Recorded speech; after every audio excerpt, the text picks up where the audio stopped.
Varicose veins కి సరైన చికిత్స కోసం సంప్రదించండి ఎవిస్ హాస్పిటల్. నమస్తే, నా పేరు Ramya madam. Okay, advocate Venkateswari అమ్మ. నమస్తే మేడం. నేను ప్రాపర్ ఖమ్మం మేడం. 15 years అవుతుంది మేడం నా మ్యారేజ్ అయ్యి. ఓకే, 2 పిల్లలు మేడం. ఒక బాబు ఒక పాప. నేను డిగ్రీ అయిపోయిన వెంటనే మా చుట్టాల్లో అబ్బాయి అనేసి పెళ్లి చేశారు madam. Arranged marriage. Very good. చాలా మంచోడు, జాబ్ చేస్తాడు, వెల్ సెటిల్ అనేసి పెళ్లి చేశారు. ఓకే, పెళ్లి చేశాక తెలిసింది మేడం అతను జాబ్ చేయడు, బేవస్గా తిరుగుతుంటాడు అనేసి. తర్వాత పెళ్లి అయ్యాక తెలిసింది. అంటే ఎందుకు జాబ్ చేయట్లేదు అంటే అదొక లక్షణమా అతనిలో ఉన్నటువంటిదా, లేకపోతే జాబ్ దొరక్క, లేకపోతే ఆయన వాట్ ఈస్ ద రీజన్ అతను జాబ్ చేయకపోవడానికి కారణం ఏంటి? అతనికి ఇష్టం లేదు మేడం జాబ్ చేయడం. ఎందుకంటే జయ, మీరు చూడండి, మనిషికి చాలా అవలక్షణాలు ఉంటాయి అమ్మా. ఏ అవలక్షణమైన భరించవచ్చు, ఒక తాగుబోతున్నా భరించవచ్చు, ఇంకేమన్నా భరించవచ్చు, కానీ మనిషిలో బద్ధకం అన్నది ఉండి బాధ్యత లేకపోవడం అన్నది చాలా అన్నిటికంటే పెద్ద వ్యసనం అండి. అమ్మాయి ఒక వర్డ్ యూజ్ చేసింది, బేవర్స్గా తిరుగుతూ ఉంటాడని. అలా తిరగడం అన్నిటికంటే పెద్ద వ్యసనం అన్నది నా ఉద్దేశం. కరెక్ట్ అమ్మా, కరెక్ట్, రైట్ మా, చెప్పుమా. కానీ పెళ్ళైన తర్వాత ఇంకేం చేయలేను కదా మేడం, అందుకని భరించాను మేడం. మారుతాడేమో అనేసి భరించాను. ఇంట్లో పనులు కూడా చేసేవాడు, అంటే సంపాదించేవాడు కాదు మేడం. మరి ఎట్లా మీకు పోషణ ఎట్లా? తర్వాత నేను కొద్ది రోజులకు నేనే స్కూల్లో చెప్పడానికి వెళ్ళాను మేడం. 5,000కి శాలరీ మేడం, నేనే చెప్పడానికి వెళ్ళాను. అవి కూడా లాగుకునేవాడు మేడం నా దగ్గర నుంచి. ఇల్లు గడవడానికి నాకు కష్టం అయ్యేది మేడం. అయినా కానీ మారుతాడు అనేసి అనుకునేదాన్ని మేడం. కానీ మారకుండా ఇంకా ఎక్కువ అయ్యేది మేడం. టార్చర్ చేసేవాడు, కొట్టేవాడు మేడం, మాటలతోనే చిత్రహింసలు పెట్టేవాడు మేడం. ఆ టార్చర్ భరించలేక నేను చచ్చిపోవాలనేసి అనుకున్నాను మేడం.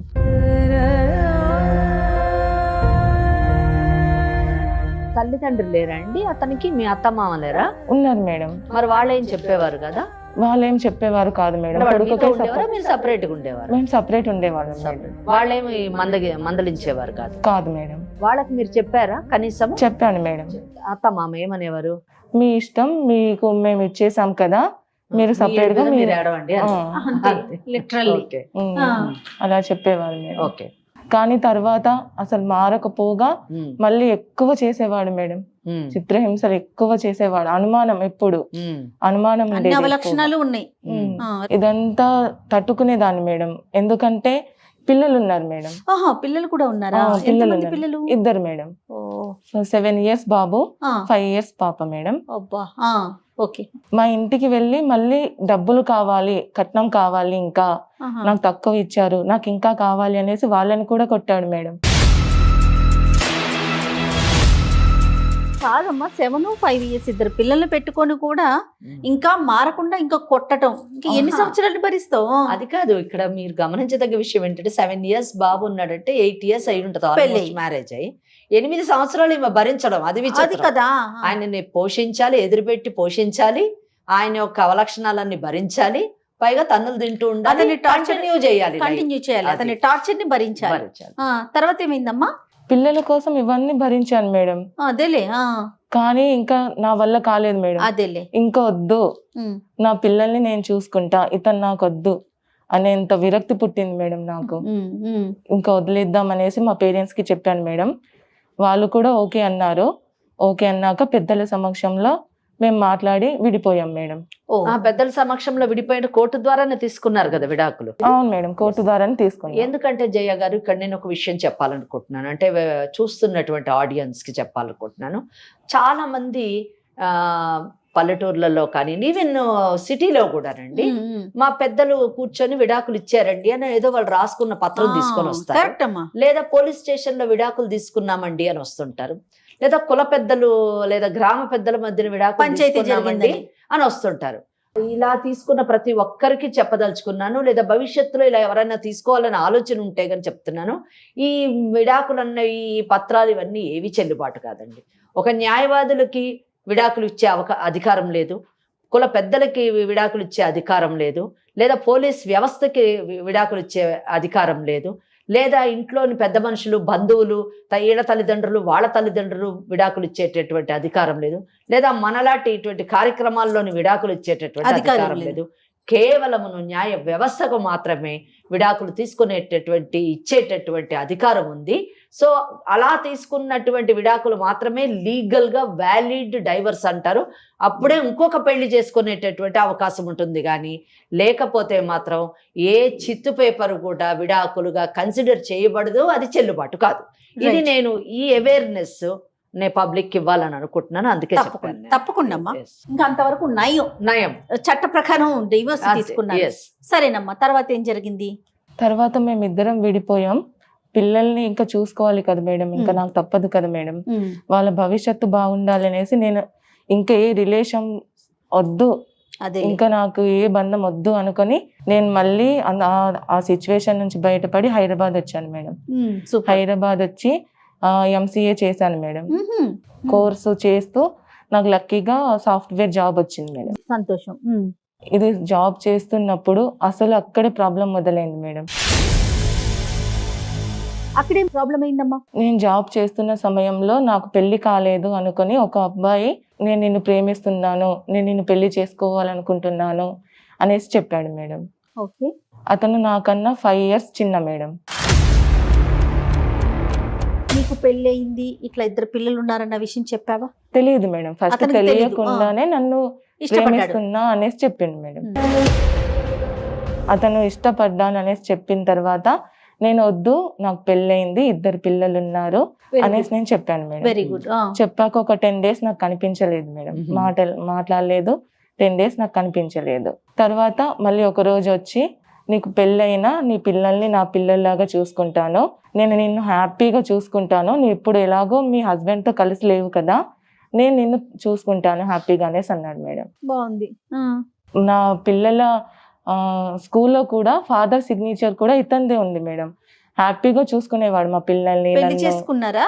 పెళ్లి చేసుకున్నాం మేడం. ఇటు మీ సైడ్ అటు వాళ్ళ సైడ్ ఇద్దరికి తెలిసే చేసుకున్నారమ్మా? లేదు మేడం, వాళ్ళ సైడ్ తెలియదు, వాళ్ళ పేరెంట్స్ కి తెలియదు మేడం. మా పేరెంట్స్ కి తెలుసు, మా చుట్టాలకు తెలుసు మేడం, వాళ్ళ పేరెంట్స్ కి తెలియదు. వాళ్ళ తరపున అసలు ఎవరికి బంధువులు ఎవరికి తెలీదా? తెలియదు మేడం. ఎందుకు తెలియదు? చెప్పలేదు అతను? చెప్పలేదు మేడం. ఎందుకు చెప్పలేదు? ఇప్పుడు నేను చిన్నవాడిని కదా, నాకు టైం ఉంది, నేను తర్వాత చెప్తాను, నేను ఒప్పిస్తాను అనేసి అన్నాడు మేడం. కానీ మీరు ఒప్పించిన తర్వాత చేసుకోమని చెప్పాలి కదా, మీ సేఫ్టీ గురించి. నేను చెప్పాను అయినా కానీ, ఎందుకంటే పెద్దవాళ్ళకి తెలియకుండా పెళ్లి చేసుకుంటే మీకు ఏ పార్టీ భద్రత ఉంటుంది చెప్పండి? అవును మేడం కదా. రేపటి రోజున ఏదన్నా ప్రాబ్లం వస్తే ఎవరిని అడుగుతారు మీరు? మీరు కండిషన్ పెట్టాల్సింది. తల్లిదండ్రులకు చెప్పు, వాళ్ళ సమక్షంలోనే పెళ్లి చేసుకోనన్ను అని చెప్పాలి. మరి మ్యారేజ్ రిజిస్టర్ చేసుకున్నారా? చేసుకున్నాను. ఓకే. సర్టిఫికేట్ కూడా ఉంది madam. Super. Very good, very good అమ్మా. తర్వాత పిల్లల్ని నన్ను హ్యాపీగా చూసుకునేవాడు మేడం. తర్వాత ఒక్క రోజు సడన్ గా వాళ్ళ పేరెంట్స్ కాల్ చేశారు మేడం. ఎన్ని రోజులు కలిసి ఉన్నారు మీరు? 1 year మేడం. అతనికి మీకేం పిల్లలు లేరు? లేరు మేడం. ఓకే. ఎందుకంటే నా పిల్లల్నే అతని పిల్లల్లాగా చూసుకుంటాను. అది ముందే చెప్పాడు, మిమ్మల్ని ఇంప్రెస్ చేయడానికి చెప్పిన మాటలు అవి మొదట కదా. అవును మేడం. ఎందుకంటే పిల్లల్ని ఎరవేస్తేనే మీరు వస్తారు కదా. రైట్. తర్వాత 1 year హ్యాపీగానే ఉన్నాం మేడం. వాళ్ళ ఇంట్లో వాళ్ళు ఒక రోజు సడన్ గా కాల్ చేశారు మేడం. కాల్ చేసి రమ్మన్నారు ఇంటికి. నిన్న? లేదు మేడం, చెప్తే ఇద్దరిని రమ్మన్నారా అని ఒక హ్యాపీనెస్ లో అడుగుతాను. లేదు మేడం, ఆయన్ని రమ్మన్నారు. ఆయన వెళ్ళాడు మేడం. వెళ్ళాక ఒక 1 month వరకు ఆయన అడ్రస్ లేదు మేడం. అసలు నా కాల్ లిఫ్ట్ చేసేవాడు కాదు. అసలు నా గురించి అసలు కొంచెం కూడా పట్టించుకోలేదు మేడం. వదిలేసి వెళ్ళిపోయిండు. ఓకే. కొద్ది రోజుల తర్వాత నేను వెళ్ళి ఆఫీస్లో వెళ్ళి బాధపడుతున్నప్పుడు ఏమైంది అనేసి ఇతని గురించి అడిగినప్పుడు వాళ్ళు చెప్పారు మేడం, పెళ్ళి అనేసి 1 month లీవ్ తీసుకున్నారు అనేసి చెప్పారు మేడం. వాళ్ళు అంటే ఇప్పుడు తిని చెప్పేదాని ప్రకారం అమ్మా అతను ప్లాంట్ గానే వెళ్ళాడు. ప్లాంట్ ఏముంది, వాళ్ళ ఇంట్లో పెళ్లి కుదిరింది, పెళ్లికి వెళ్ళాడు. ఆయనకు అన్ని తెలుసు, ఈమెకు తెలీదు, ఈమెను ఫూల్ చేశాడు అంతే. సింపుల్ థింగ్ అండి. అమ్మాయిలు ఎదుట వాళ్ళు మాట్లాడే విధానం బట్టి వాళ్ళు నమ్మిస్తున్నారా, మోసం చేస్తున్నారా, లేదా వీళ్ళు నమ్మకస్తులా కాదా అని తెలుసుకునేటటువంటి మెచ్యూరిటీ లెవెల్స్ కూడా వాళ్ళకి రావాలి. ఎందుకంటే ఇక్కడ మీరే చూడండి, కేసు ప్రజెంట్ చేసేటప్పుడు నాకు అర్థమైపోయింది నిజం చెప్పాలంటే.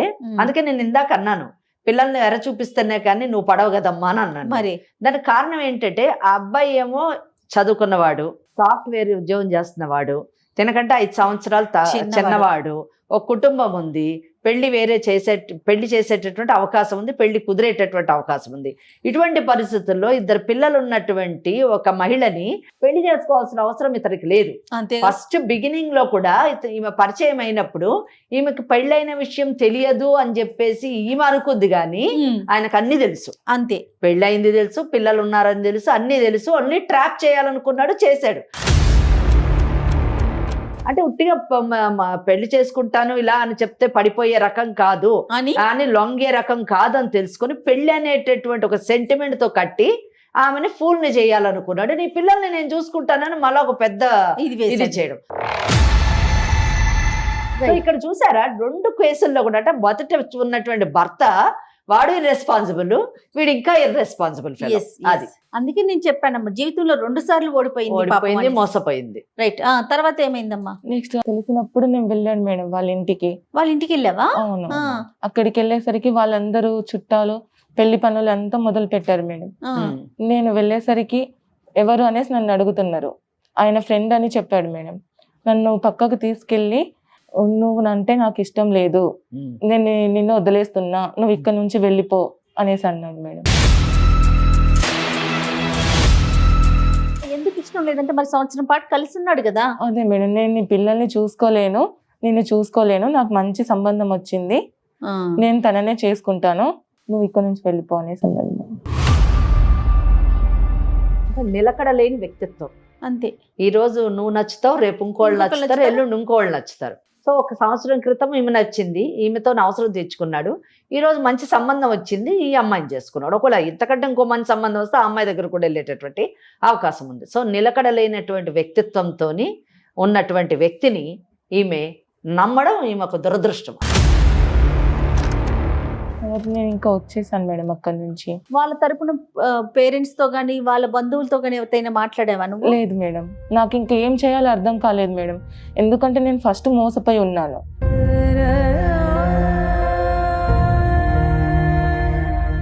మరి ఇంట్లో మీ పేరెంట్స్ కి చెప్పావమ్మా? చెప్పలేదు మేడం, ఎందుకంటే మళ్ళీ ఇప్పుడు కూడా ఈ సిచ్యువేషన్ తెలిస్తే వాళ్ళు ఏమైపోతారనేసి భయపడి నేను చెప్పలేదు. నన్ను ఏం చేయమంటారు మేడం ఇప్పుడు? మీకేం కావాలి అన్నది మొదట మీరు నిర్ణయం తీసుకుంటే దాని ప్రకారము తప్పకుండా చట్టాన్ని ఆశ్రయించవచ్చు. మీరు ఏం కావాలనుకుంటున్నారు? అటువంటి వ్యక్తితో మీరు కొనసాగాలనుకుంటున్నారా? ఇలాంటి మోసగాడితో నీ జీవితానికి ఎప్పుడు భద్రత ఉండదు. మీ పిల్లల్ని అయితే ఏ విధంగానూ అతను చూసుకోడండి 100% కదా. అయినా కానీ ఇప్పుడు అబ్బాయి పెళ్లి అయిపోయిందా? కాలేదు మేడం, ఇంకా పెళ్లి పనులు అవుతూ ఉన్నాయి. ఓకే, మరి మీకేం కావాలనుకుంటున్నారు? నాకు ఆయన కావాలి మేడం. ఓకే, ఆయన కావాలి. ఎందుకంటే నా పిల్లలు ఉన్నారు కదా మేడం. ఫస్ట్ నేను మోసపోయాను, మళ్ళీ వీళ్ళకి నేను చెప్పుకోవాలి కదా మేడం. అంటే మీకు నమ్మకం ఉందా? ఓకే, కావాలన్నారు, చాలా బాగుంది, పెళ్లి చేసుకున్నారు కాబట్టి నా భర్త నాకు కావాలి అనడంలో తప్పులేదు, అది మీ హక్కు. కానీ ఇటువంటి వ్యక్తి, మోసం చేసేటటువంటి వ్యక్తి, నమ్మడానికి వీలు లేనటువంటి వ్యక్తి, నిలకడత్వం లేనటువంటి వ్యక్తి, ఏమాత్రం మీ బిడ్డల బాధ్యత తీసుకోవడానికి అంగీకరించినటువంటి వ్యక్తి, అంటే వివాహమే మోసం మీద నడిచింది, ప్రారంభమైంది. అటువంటి వ్యక్తి తోని భవిష్యత్తు బాగుంటుందని మీకు నమ్మకం ఉందా? నమ్మకం ఉందా? ఆ వ్యక్తి మిమ్మల్ని జీవితాంతం జాగ్రత్తగా చూసుకుంటాడు, మీ పిల్లల్ని జాగ్రత్తగా చూసుకుంటాడు అని నమ్మకం మీకుందా? అంటే తను ఏం చెయ్యాలో తెలియని పరిస్థితి అమ్మా. తను నమ్మాలో నమ్మకూడదో కూడా పాపం తనకు అర్థం కావట్లేదు. కరెక్టే, కానీ ఒకటి చూడండి జయ గారు, ప్రతి బంధాన్ని పటిష్టం చేయాలి అనేటటువంటి ఆలోచన చాలా మంచి ఆలోచన. కానీ బంధం, మనుషులు లేదా ఆ రిలేషన్షిప్ బంధం పటిష్టం కావచ్చు, కానీ మనసులోని ప్రేమ బాధ్యతని ఎవరైనా పెంచగలరా? అసలు అటువంటి చట్టాలు ఉన్నాయా? అటువంటి యంత్రాలు ఏమన్నా ఉన్నాయా అన్నది మనం ఆలోచించదగినది. ఎందుకంటే ఈ కేసులోని దురదృష్టకరం ఏంటంటే, అంటే ప్రతి కేసులో కూడా నిర్లక్ష్యం చేసేటటువంటి ప్రతి భర్త కానివ్వండి, భార్య కానివ్వండి, బాధ్యతారాహిత్యంగా ప్రవర్తించడాన్ని సరిదిద్దడానికి కౌన్సిలింగ్ కానివ్వండి, లేదా నయానో భయానో చట్టం ద్వారానో మనం సరిదిద్దుతూ ఉంటాం. కానీ మనిషి పట్ల మనిషికి బాధ్యత కానివ్వండి, మనిషి పట్ల మనిషికి ప్రేమాపేక్షలు పెంచడం కానివ్వండి జరుగుతాయా అన్నది ఆలోచించినప్పుడు అది చాలా రేరెస్ట్ కేసు అనే చెప్పాలి. కానీ 100% జరుగుతుంది అని చెప్పడానికి లేదు. నేను ఇక్కడ ఈ కేసులో ఎందుకు ఇంత డిఫరెంట్గా అంటే, సాధారణంగా ఎప్పుడైనా ఎవరైనా కలపాలి అంటే ఫస్ట్ నేనే కలపాలి అని అంటాను. కానీ ఈ కేసులో చూసారా, ఇక్కడ పెళ్లి ఒక మోసం అండి. పెళ్లి ఇష్టంతో చేసుకున్నది కాదు. ఈ అతను. అమ్మాయి ఫ్రెష్ కేసు అయితే ప్రేమించాడు, వెనకబడ్డాడు, పెళ్లి చేసుకున్నాడు అంటే ఒక అర్థం ఉంది. పెళ్ళయి 2 పిల్లలు ఉన్నటువంటి తల్లిని తనకంటే 5 ఏళ్ళు పెద్దామని ప్రేమించాడు, పెళ్లి చేసుకున్నాడు అంటే అది ఏ విధాన నమ్మశక్యం కానటువంటి విషయం. అది కేవలం మోసం మాత్రమే, అవసరం తీర్చుకోవడానికి చేసిన చర్య మాత్రమే. అటువంటి వ్యక్తి తన బాధ్యతని భవిష్యత్తులోని నిర్వర్తిస్తాడా? ఆ బిడ్డలకి ఆ వ్యక్తి నుంచి భద్రత ఉంటుందా?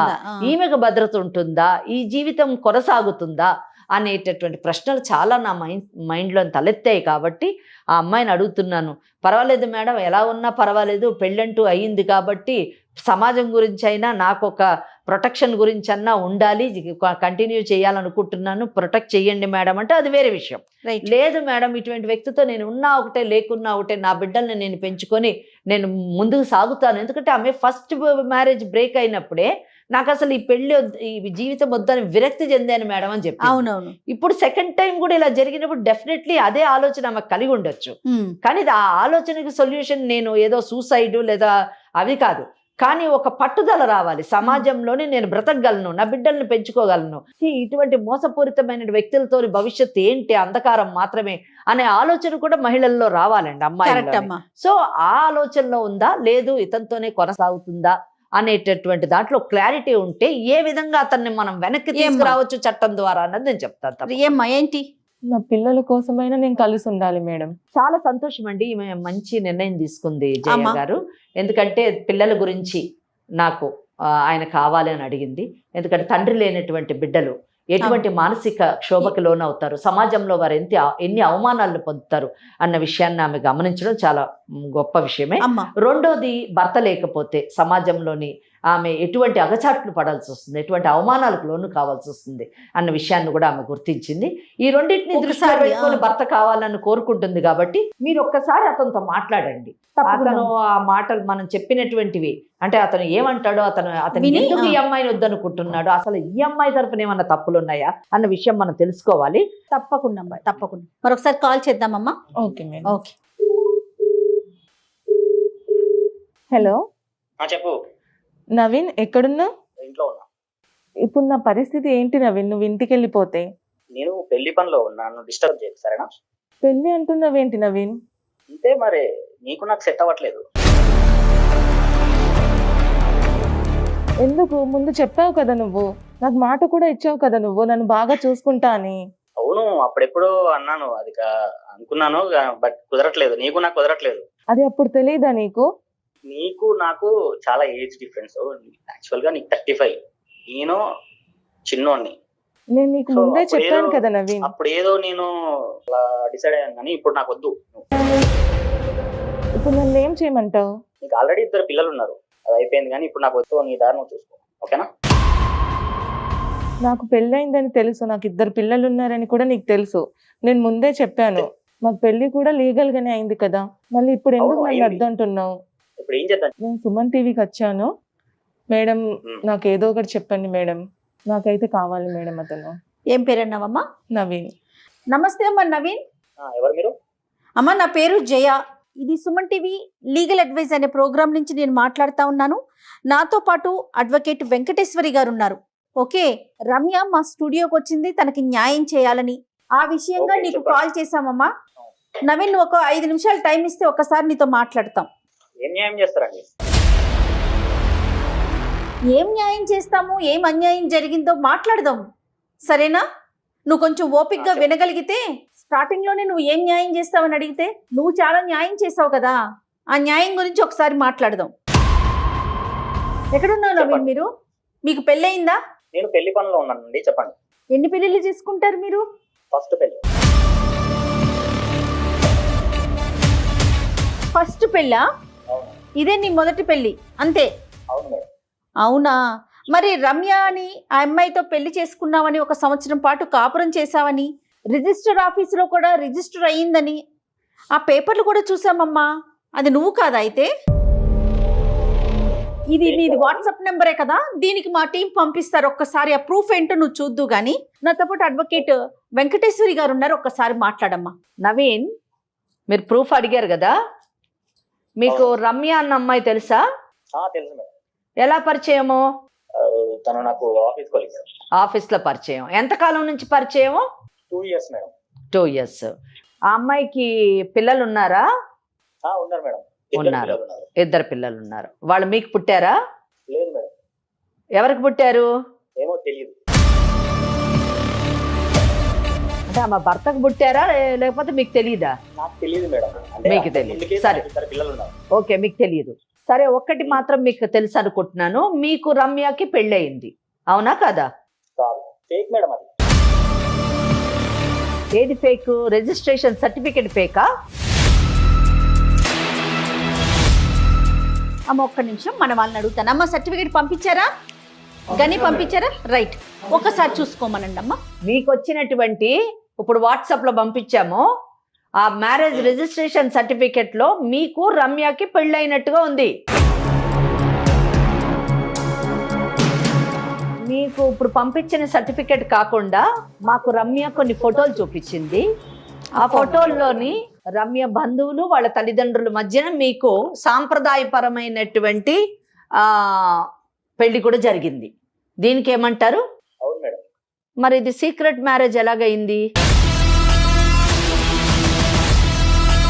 మీకు వినండి, మీకు సాంప్రదాయమైన వివాహం జరిగింది.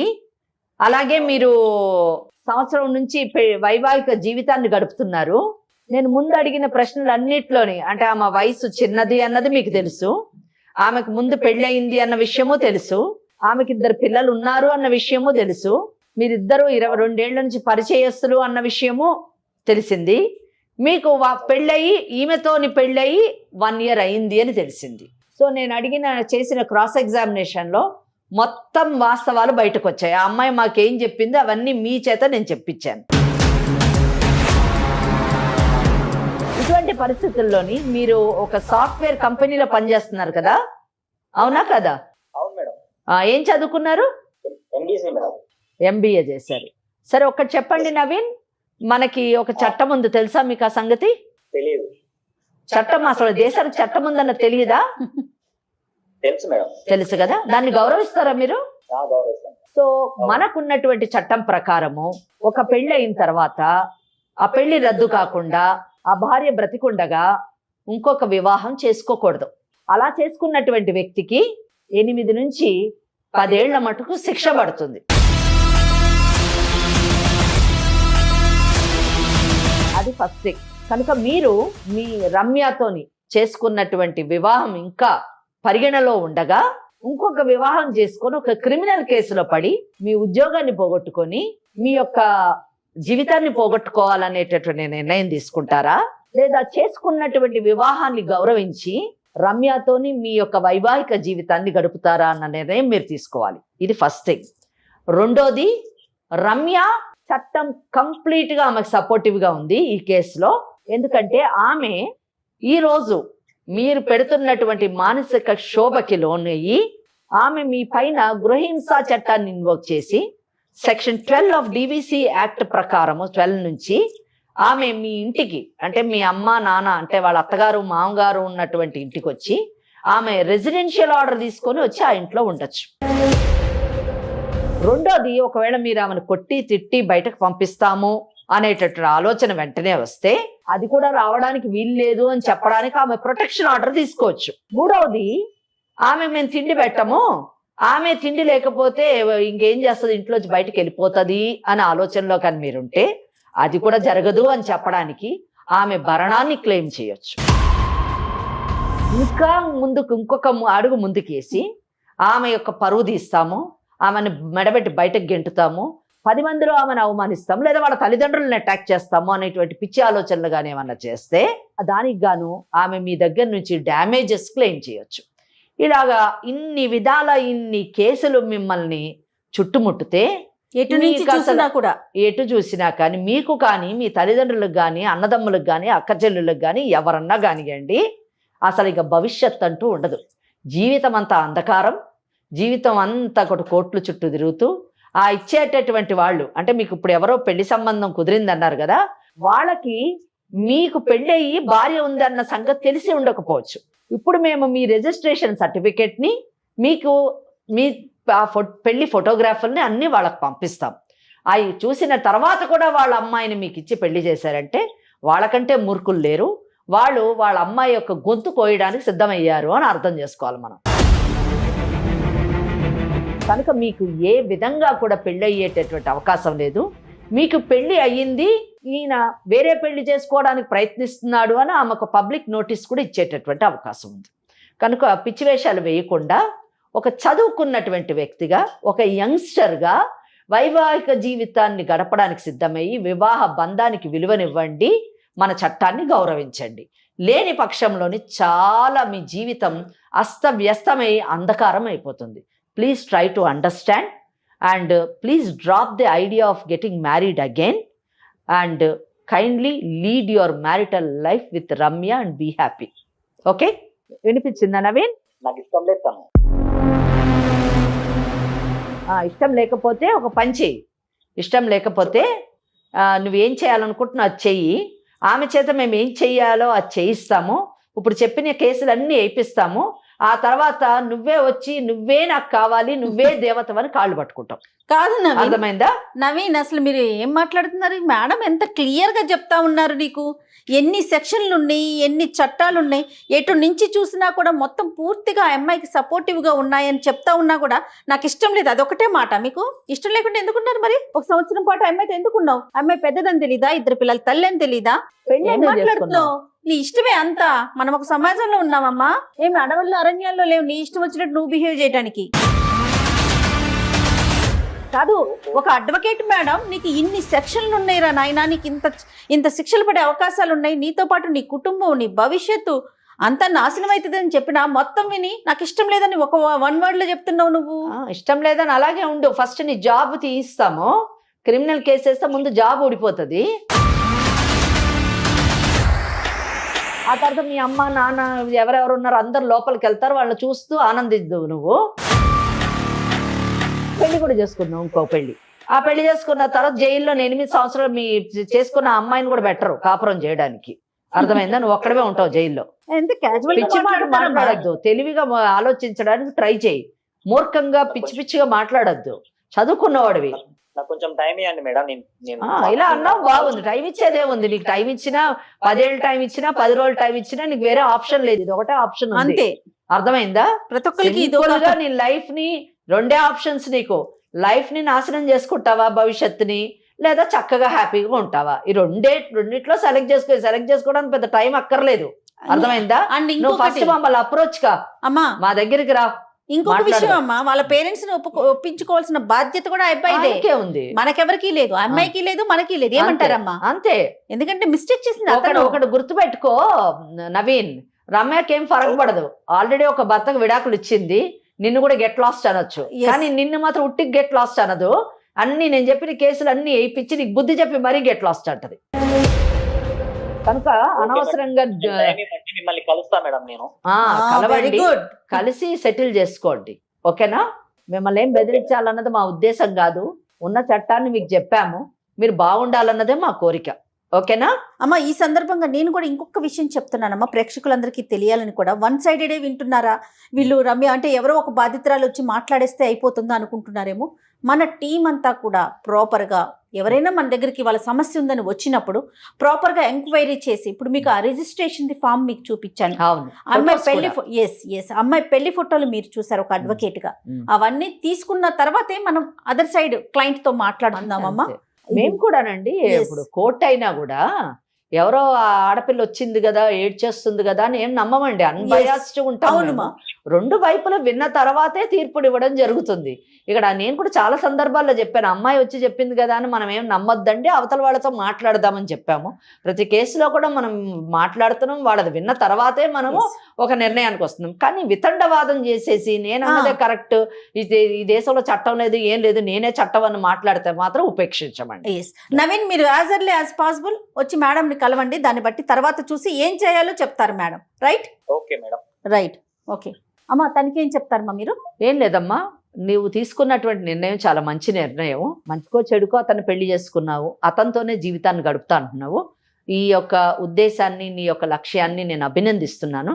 తప్పకుండా నీ యొక్క డిస్టర్బ్డ్ మ్యారిటల్ లైఫ్ని తప్పకుండా సరిదిద్దుతాము. అతన్ని రమ్మన్నాం కదా, మా దగ్గరికి వచ్చిన తర్వాత మంచి కౌన్సిలింగ్ ఇచ్చి అతనికి చట్టం అంటే ఏంటో చెప్పి తను తీసుకునేటటువంటి నిర్ణయం మీ ఇద్దరి భవిష్యత్తు బాగుండేటట్టు మీ పిల్లలతో పాటు అలాగే చూస్తాము. తన భవిష్యత్తు పాడు చేసుకోవద్దని అతనికి నచ్చజెప్తాము. నీ యొక్క జీవితాన్ని సరిదిద్దడానికి ఈ legal advice programme Suman TV వాళ్ళది, ఈ ప్రోగ్రాం ద్వారా నీ జీవితాన్ని సరిదిద్దుతాము. అయితే ఒకటి, నువ్వు కూడా ప్రతి ఒక్కరిని నమ్మడం మానేసేయాలి. మానేసి నువ్వు కూడా నీ భర్తని, అంటే ఇప్పుడు నవీన్ని ఎంత మటుకు ఒకటి మంచి రిజిస్టర్ మ్యారేజ్ చేసి మంచి నిర్ణయం తీసుకున్నావు. అలాగే భవిష్యత్తులో కూడా నువ్వు ఏ నిర్ణయం తీసుకున్నా కానీ కాస్త ఆలోచించి నిర్ణయం తీసుకో. అతనితోని నువ్వు జీవితంలో మంచిగా ఉండి నీ పిల్లల యొక్క బాధ్యతని నిర్వర్తించి వాళ్ళ ఒక మంచి పౌరులుగా తీర్చిదిద్దాలి. అదే నువ్వు చేయాల్సిన పని. అమ్మ, నీ జాబ్ మాత్రం జాగ్రత్త తల్లి. ఈ పనుల్లో పడి నీ జాబుని నెగ్లెక్ట్ చేయకు, అదే నీకు అస్త్రం. సరేనా? ఓకే అమ్మా, నమస్తే అమ్మా. థ్యాంక్ యూ సో మచ్ అమ్మా. నమస్తే.